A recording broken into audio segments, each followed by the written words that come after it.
it's my pleasure to invite Dr. Mitzi Krockover, who's the host of Beyond the Paper Gown podcast, a really fantastic podcast where she's able to interview a wide range of folks that are really advocating for women's health and for women to keep themselves healthy and stay healthy in today's world. Mitzi, thanks so much for coming onto the program, and thanks so much for your support also to the Women's Health Tech Challenge.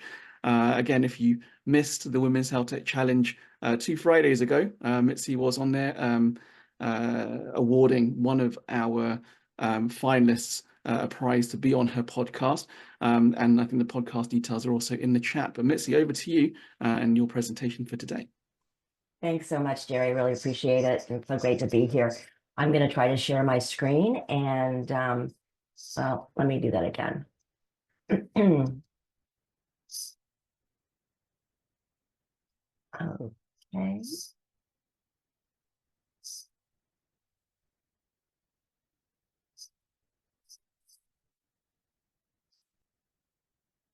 Okay.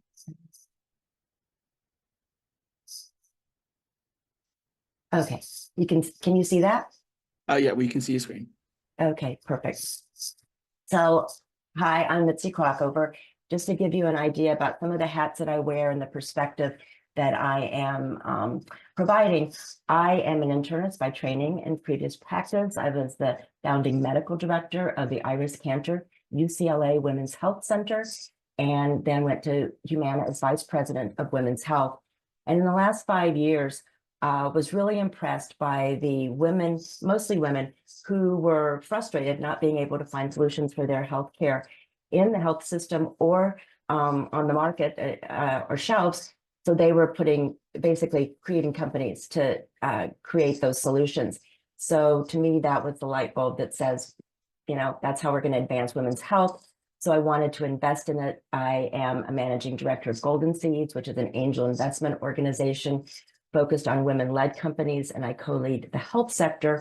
And then, as you heard, I'm also the host of the Beyond the Paper Gown podcast, which looks at all the factors that impact on our health and healthcare, including obviously our chromosomes and genomics, but also those external factors. One being innovation. I was finding that a lot of people didn't know, either their physicians or them, didn't know about these great innovations. And so I wanted to highlight some of them. Mitzi? So, yes. Sorry, I think you need to expand your screen because it's still stuck on the first page.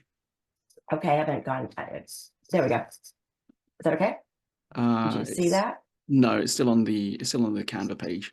It's saying stop share. It says my screen sharing is paused. I don't know if that's a thing with Canva or not. Shoot.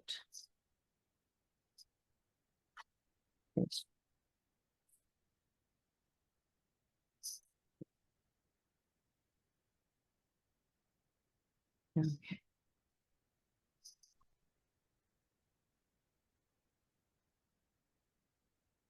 Okay. Can you see that? Yeah, we can see it. Try expanding Okay. your screen to presentation mode and see if that works.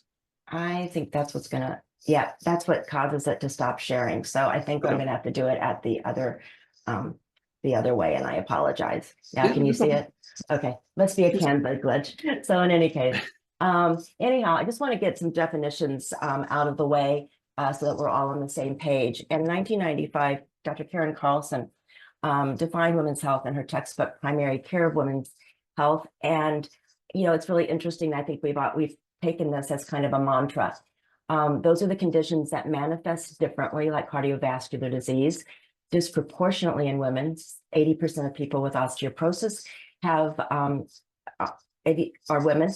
66% of people with Alzheimer's are women, and a majority of women are also make up some of the autoimmune categories. And then, of course, those conditions that are exclusively or nearly so in women, obviously breast cancer being one of them. I also wanted to define femtech, and I was very excited. I don't know if the Cambridge Dictionary has anything to do with the Oxford Dictionary, but it did make a dictionary, and that is femtech, which was coined by Ida Tin, who's the founder of Clue. And it really says that it's an abbreviation for female tech. electronic devices, software, or other technology relating to women's health. I think it's also become shorthand, if you will, for just women's health, this women's health sector in general. And then finally, we're talking about personalization. And, you know, for so long, we have really focused our attention on population health, and meaning looking at the entire population and making some conclusions. And I think that's why, for example, we've had so many different screening guidelines from so many different organizations, because it was really looking at it from a population health.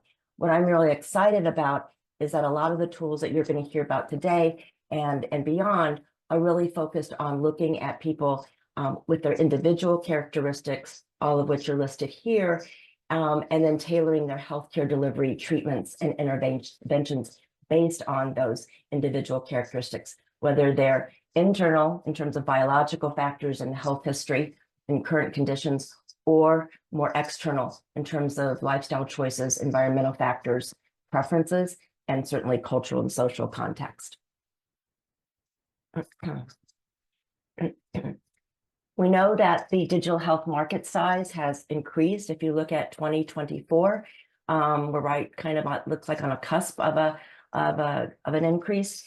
Mobile apps continue to make the majority of those, make up the majority of that market, but you also see wearable devices increasing, as well as diagnostic tools, and then the other still, again, a smaller amount. And when we think about what women want, and again, I know that this specific conference is really focused on breast cancer writ large. I think in general, what we can say is that women want convenience, accuracy, actionable information, whether it's about going to get a mammography and not having to come back again because it says didn't breast, or just really being able to do it at the time that they want to. And they want to be, again, to feel that they can trust these products and that they can, again, do something with it. But what I liked about what Business Insider also suggested is that women want more control. For so long, we've gone into the doctor's offices and felt dismissed or unsatisfied. I think part of that is because the physicians didn't have the information that they needed, because the research hasn't been done historically. And so now there's a way for women to kind of take things into their own hands and also be a partner with the physician by bringing in this data and discussing it.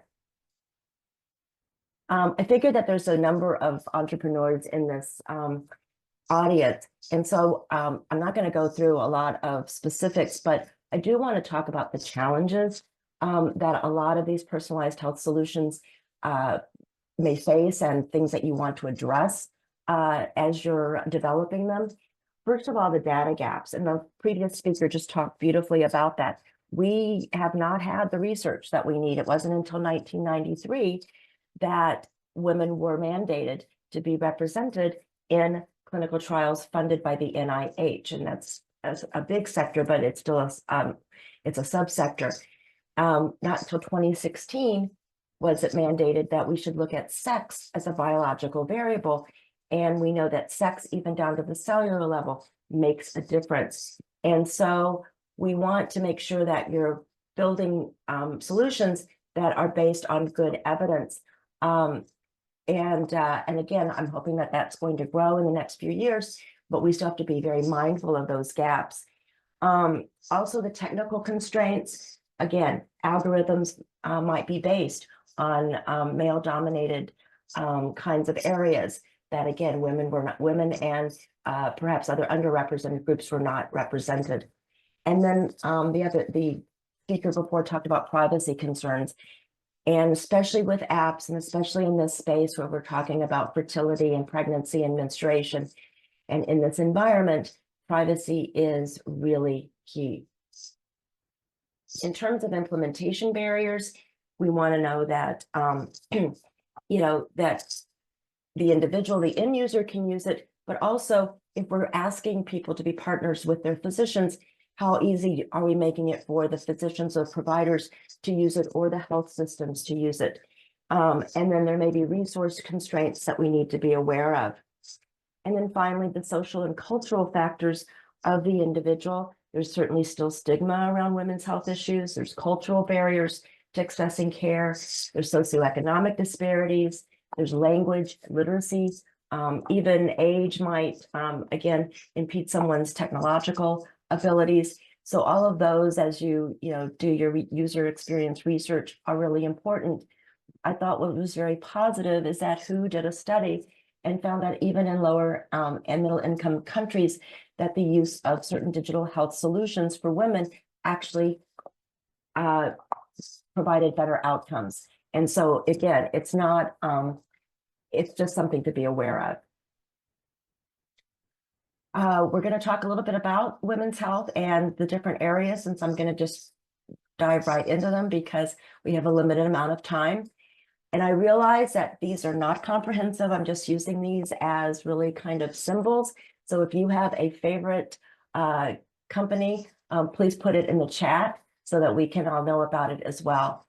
The grand DOMs, if you will, probably in this area are Flow and Q, that pretty much focus on tracking mood and cycles, symptoms, and all of that, so women can have an idea about either what to expect or just know where maybe they're more fertile, and so forth. And so Clue actually also started Clue Plus, which is also starting to do predictive analysis.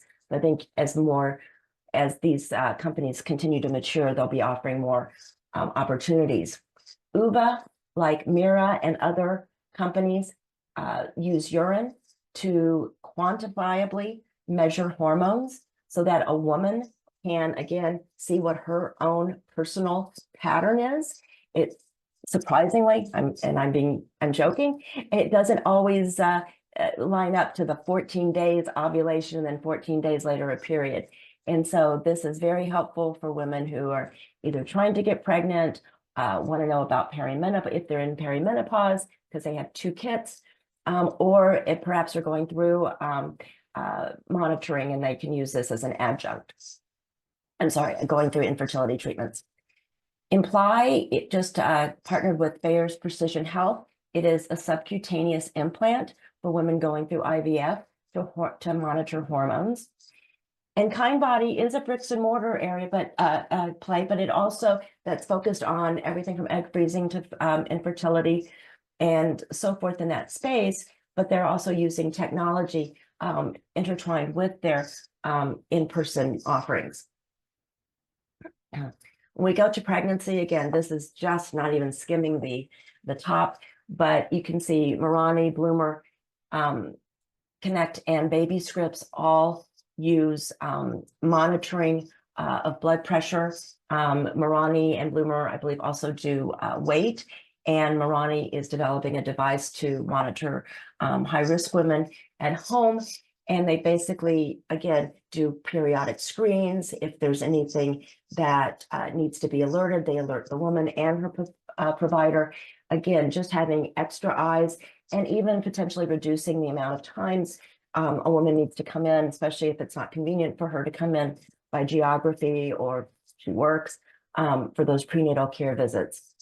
Nest Collaborative is a virtual lactation program. And again, just the idea that it's available 24/7. I wish I had been there when I was having babies. There's also doula programs that are virtual, again, focused on the woman.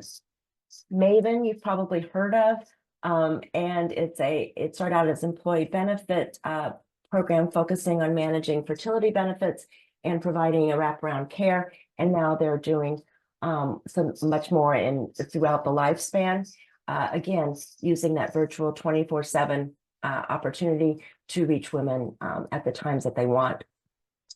And Curio is a behavioral health company that has the first FDA-approved digital therapeutic for behavioral health focused on postpartum depression.